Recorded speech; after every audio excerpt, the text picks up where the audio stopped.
उत्थान की सन 2003 से 8 तक की विकास यात्रा को सुनने के लिए मैं नताशा भाभी जी को मंच पर आमंत्रित करूंगा। नताशा भाभी।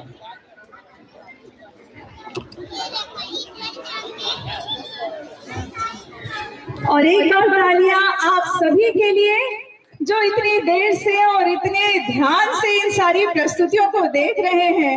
एक परिवार के रूप में आप सभी हमारे साथ हैं, हमें बहुत खुशी हो रही है।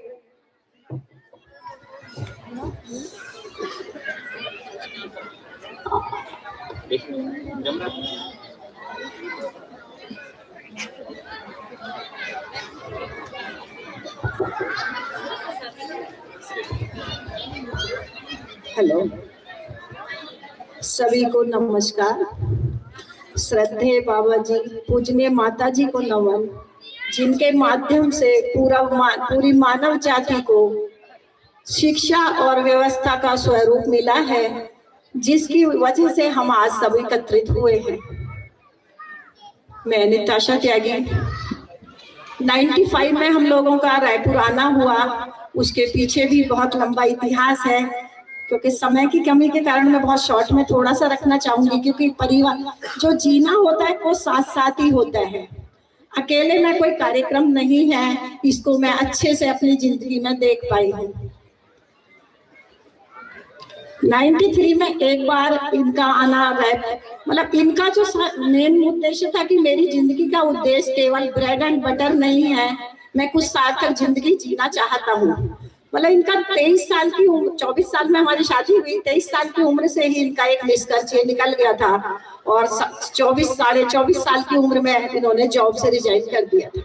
हमारी करके मैं चल पाई, क्योंकि एक परिवार से मिला, तो उस आधार पे मैं चल पाई कि कुछ भी हो, एक संबंध महत्वपूर्ण है तो इनके साथ चल। मैं किसी को नहीं बताई, कारण सिर्फ इतना था कि मेरे परिवार में इनका सम्मान कम होगा, वो नहीं आएगा, बाकी सब कुछ आ जाएगा।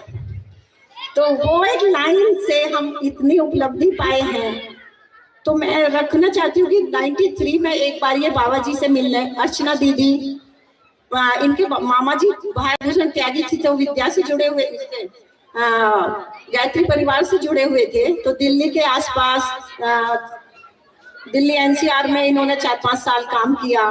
फिर इनको फिर भी तरक्की नहीं मिली, तो उनके माध्यम से मामा जी के थ्रू इनका अर्चना दीदी, ईरा दीदी जो बस्तर में रहती थी, जो बात कर रहे थे कि बस्तर में हमारा आना हुआ था, तो उनके माध्यम से हमारा छत्तीसगढ़ आना हुआ। तो उसमें एक बार ईरा दीदी, मतलब एक एक कड़ी जुड़ती चली गई। जो मैं इस तरह की संकोची थी कि अगर कोई 2 आदमी सामने बैठे, मैं एक शब्द नहीं बोलती थी, मैं उनमें से थी। पर धीरे धीरे एक सार्थक जिंदगी जो मिली, उसके कारण एक यहाँ तक हम पहुंच पाए। और उसको मैं एक लाइन में रखूं कि फिर जैसे मेरे को भी यात्रा रखने के लिए बोला कि 2003 से और 2008 तक की यात्रा यहाँ की। तो इसमें सुबह समीर भैया ने और साहू भैया ने बहुत कुछ रखा है, उसमें भी एक शॉर्ट में रखना चाहूंगी। और मैं एक बात कहूँ कि जब एनआईटी का काम कैसे शुरू हुआ, समीर भैया और सान्याल भैया, ये दोनों प्रोफेसर थे रायपुर इंजीनियरिंग कॉलेज में, और सान्याल भैया जो थे वो एक हॉस्टल के वार्डनर थे। तो एक दिन ही अचानक उनसे बोलते हैं कि ऐसे करते हैं, बच्चों के साथ कुछ बात करनी है। तो हॉस्टल में रात को सान्याल भैया ने, समीर भैया ने कुछ बच्चों को इकट्ठा किया और उनसे कुछ चर्चा रही। बच्चों ने उसमें अच्छा इंटरेस्ट लिया और उसके बाद वो कारवां शुरू होता चला गया। फिर जो प्रिंसिपल राजेश पाठक जी थे, फिर उनसे बात हुई कि आप शिविर के लिए बच्चों को भेज दीजिए। पाठक जी और हेड ऑफ डिपार्टमेंट को कुछ बोलते हैं कि जो बच्चे फीस दे के आते हैं वो हमारी नहीं, आपकी क्या सुनेंगे। इन्होंने कहा कि जो सबसे उत्पादी बच्चे ऐसे करके, और उससे ज्यादा हमारे प्रिंसिपल, हमारे डायरेक्टर और हमारे पेरेंट्स को होने की जरूरत है, ऐसे कह के वो बच्चा रोने लगा। उसके बाद जो राजेश पाठक जी प्रिंसिपल थे वो भी रोने लगे, उनकी आंखों में भी आंसू आ गए। तो वो फिर पूछते हैं कि करना क्या है। तो फिर इन्होंने कहा कि हर ब्रांच को 7-7 दिन के लिए यहाँ शिविर के लिए भेजिए। तो बोलते रनिंग स्कूल कॉलेज में से 7-7 दिन होना तो बहुत मुश्किल है। तो फिर उसको पहले 3 दिन का फ्राइडे सैटरडे संडे किए, फिर आगे वो 7-6 दिन के शिविर हुए। यहाँ एक शिविरों का सिलसिला NIT रायपुर का, उस समय तो CG था, NIT तो 2005 में हुआ। लगातार एक महीने में 4 शिविर, हर मंडे को ब्रांच आती थी और हर सैटरडे को जाती थी। 4 शिविर यहाँ एक महीने लगातार चलते थे। उस समय यहाँ देखिए परिवार के रूप में कल्पेश भैया, संकेत भैया और मीना भाभी, डॉली भाभी तो शुरू से थे ही। मतलब इस तरह कारवां सबका जुड़ता चला गया। शिविर ये लेते दिखाई देते थे, लेकिन उसमें कितने लोगों की मेहनत लगती थी कि उस समय लड़के लड़कियों को रखना, रात भर उनके साथ जगना, उनको फिर कहाँ घूम रहे हैं, रोड पे जाना, रोड पे आते थे लड़के, रोड पे जाकर रोड पे लेट जाते थे और फिर उनको मतलब संभालना। इस तरह की वो घटनाएं, मतलब हमको मतलब कोई इतिहास को समझ में आएगा ऐसा लगता होगा, नहीं तो ऐसे ही शिविर हो गए होंगे। उस समय पूरे परिवार ने, पूरे संस्थान के परिवारों ने मिलके किस तरह उसको संभाला होगा, वो मतलब एक कल्पना से बाहर है। फिर उसी समय जब शिविर हो रहे थे, एक दिन बाबा जी इनसे पूछते हैं कि तुम गर्लफ्रेंड बॉयफ्रेंड पे बात करते हो शिविर में क्या? मतलब बाबा जी का इस तरह बोलना कि तुम बॉयफ्रेंड और गर्लफ्रेंड पे भी शिविर में बात करते हो क्या? ये बोले कि बाबा जी कैसे करना है? बोले बेटा यही बताना है कि स्त्री पुरुष में 2 ही संबंध होते हैं, भाई बहन और पति पत्नी। वो हम उम्र 15 से 20 साल के अंतर में भी हो सकती है, पर संबंध 2 ही होते हैं। तो ये बोले बाबा जी मैं बताता तो था, पर जितना सटीकता से आपने रखा है, मतलब ये देखिए एक समाधि पुरुष व्यक्ति कितने सेंसिटिव मुद्दे को भी कितनी गहराई से रखते हैं, क्योंकि जो बाबा जी का ज्ञान था वो आचरण के रूप में जाए, इस पे फोकस था। तो इस बात को लेके बाबा जी का ध्यान, क्योंकि बाबा जी हर 3 महीने अविद्या संस्थान में आते थे, कंटिन्यू एक चीज पर फोकस बना रहता था। और फिर उसके बाद यहाँ उसी बीच में 2006 में सुमैया विद्या विहार बॉम्बे का शिविर हुआ। उसमें भी महेंद्र भैया थे, वो 2004 में इनका मसूरी में शिविर किए। उसके बाद फिर इसमें उनके यहाँ जॉब करने गए, उन्होंने यहाँ कुछ विद्या की बात रखी और उसके बाद वहां से सोमैया विद्या बिहार से यहाँ लोग शिविर करने, खुद सोमैया जी भी और उनके पूरे हेड ऑफ डिपार्टमेंट प्रिंसिपल वो सब यहाँ आए।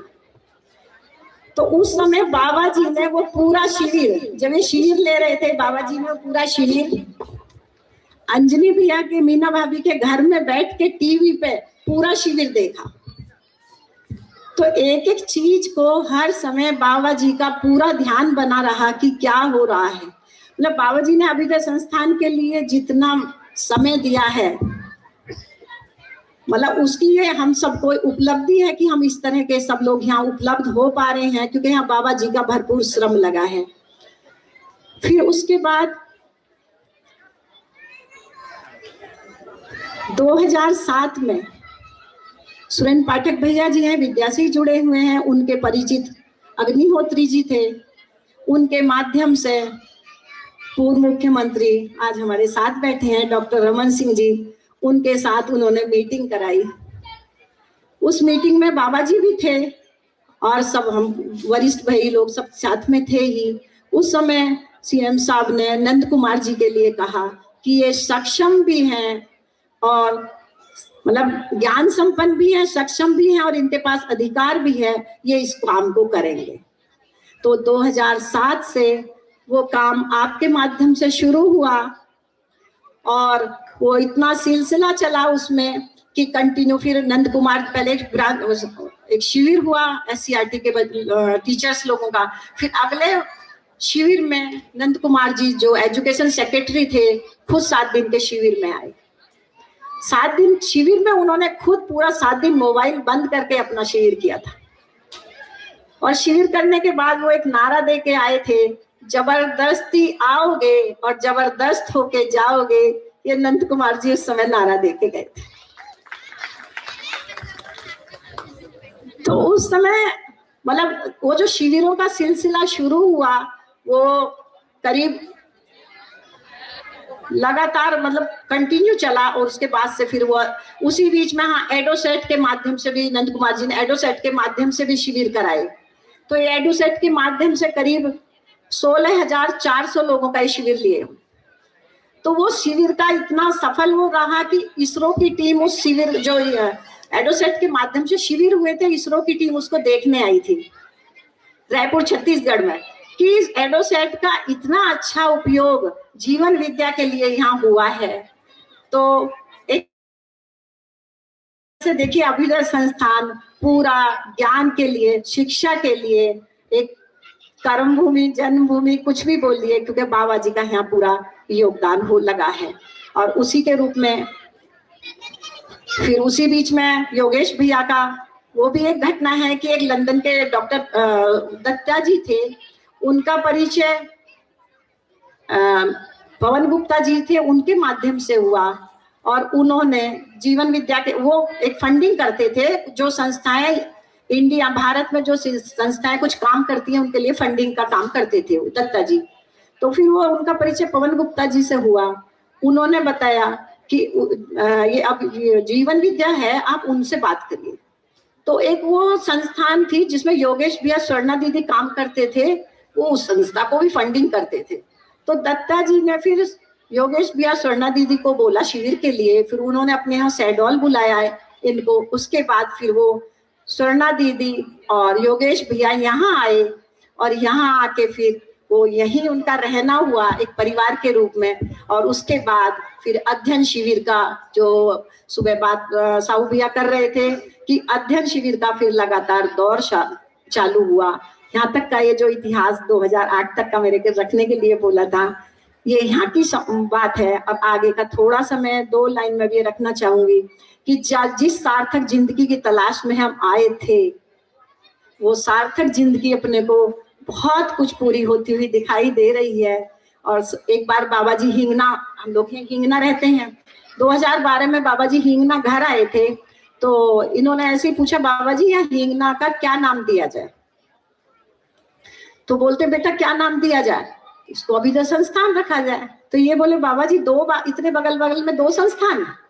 तो तुरंत बाबा जी बोलते हैं बेटा छोटी में हिंदी में शिविर चलेंगे और अंग्रेजी में हिंगना में शिविर चलेंगे।